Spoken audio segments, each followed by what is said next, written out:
আসসালামু আলাইকুম। আমন্ত্রণ বাংলা ভিশন সংবাদে আপনাদের সাথে আছি আমি ফাতেমা ফারজানা নির্জনা। শুরুতেই বিশ্বকাপ ফুটবলের খবর। রুদ্ধশ্বাস নাটকীয়তায় ভরা ম্যাচে পর্তুগালের জয়ে উচ্ছ্বসিত দলটির বাংলাদেশের সমর্থকরাও। বিশ্বকাপের নকআউট পর্বের এই উত্তেজনা ছড়িয়েছে ঢাকা বিশ্ববিদ্যালয়ের টিএসসি প্রাঙ্গণেও। ক্রিস্টিয়ানো রোনালদোর পর্তুগালের এবার বিশ্বকাপ জয়ের অপেক্ষায় তারা। রিপোর্ট সৈয়দ আব্দুল মুহিতের, ক্যামেরায় উজ্জ্বল দাস। ফুটবল কেবল 90 মিনিটের খেলা নয়, কোটি মানুষের আবেগের প্রহর।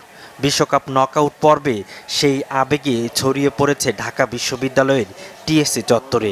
বড় পর্দায় পর্তুগাল ও ক্রোয়েশিয়ার খেলা দেখতে ভোরের আলো ফোটার আগেই ভিড় জমে শিক্ষার্থীসহ নানা বয়সের ফুটবল প্রেমীদের। প্রিয় দলের জার্সি, জাতীয় পতাকা, মুখে রঙের আঁচড়, সব মিলিয়ে ছোট্ট এক বিশ্বকাপ আসর। মাঠ হাজার মাইল দূরে হলেও উত্তেজনার ভেন্যু এখানেই। আক্রমণ, পাল্টা আক্রমণ কিংবা দারুণ কোনো বল ঠেকিয়ে দেয়া, প্রতিটি মুহূর্তে একসঙ্গে উল্লাস। কেউ পর্তুগালের ভক্ত সমর্থক, কেউ বা ক্রোয়েশিয়ার। টিএসসিতে সবাই উদযাপন করেছে ফুটবলের সৌন্দর্য। 10 মিনিট খেলা শেষ, ক্লোজ হয়ে গেছে, 13 মিনিট চলতেছে, তারপরে রেফারি বাঁশি বাজাচ্ছে না, তারপরে ভাই অফসাইডে গোল। পর্তুগালের আরেকটু ইমপ্রুভ করা দরকার, বাট তাও আমরা খুবই হ্যাপি। খুবই ইন্টেন্স ম্যাচ এবং আমরা খুবই উপভোগ করেছি। মনে রাখেন ভাই, এটা ধৈর্য ধরেন ভাই, কাপটা পর্তুগাল নিবে। শুরুতে পর্তুগাল এক গোলে পিছিয়ে থাকলেও সমর্থকদের আশা জাগায় ক্রিস্টিয়ানো রোনালদোর নৈপুণ্য। এরপর আর ফিরে তাকাতে হয়নি দলটিকে। আর এ জয়ে বিশ্বকাপ জয়ের বাতাস দেখছে সমর্থকরা। এটা রোনালদো লাস্ট ওয়ার্ল্ড কাপ। আজকে রোনালদো আমরা বিশ্বাস করি এবারে পর্তুগাল ফাইনাল খেলবে, আবার রোনালদোর হাতে বিশ্বকাপ উঠবে। অবিশ্বাস্য একটা ম্যাচ ছিল আমাদের পর্তুগালের, শ্বাসরুদ্ধকর একটা ম্যাচ ছিল। এবার রোনালদোর জন্য শুভকামনা রইল, ইনশাআল্লাহ এবার আমরা ফাইনাল নেব। ম্যাচের মতো ম্যাচ, পুরো ড্রামাটিক ম্যাচ। এরকম ম্যাচ টিএসসিতে এসে দেখা একদম অর্ধেট। বিশ্ববিদ্যালয় জীবনের ব্যস্ততা ছাপিয়ে এমন আয়োজনে খুশি শিক্ষার্থীরাও। সৈয়দ আব্দুল মুহিত, বাংলা ভিশন, ঢাকা। শেষ করব আন্তর্জাতিক সংবাদ দিয়ে।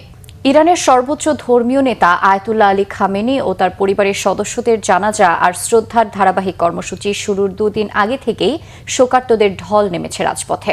প্রথমবারের মতো তাদের কফিন প্রকাশ্যে এনেছে ইরানের কর্তৃপক্ষ।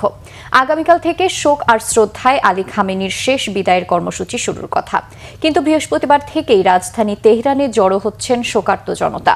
তার মরদেহ ইরান ও ইরাকের কারবালা সহ কয়েকটি গুরুত্বপূর্ণ ধর্মীয় নগরীতে নেওয়া হবে। 6 জুলাই প্রথম জানাজা হবে তেহরানে। কয়েক দফা জানাজা শেষে 9 জুলাই তার দাফন হবে ইমাম রেজা মাজারের পাশে। এসব অনুষ্ঠান পূর্ণ নিরাপত্তার দায়িত্ব নিয়েছে সেনাবাহিনী।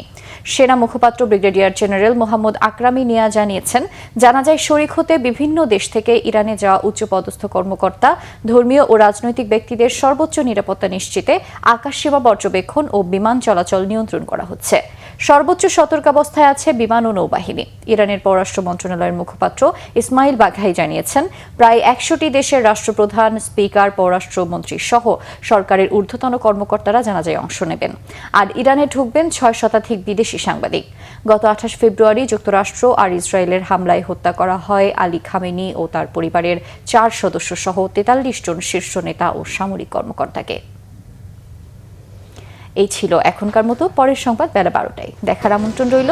এতক্ষণ সাথে থাকার জন্য ধন্যবাদ।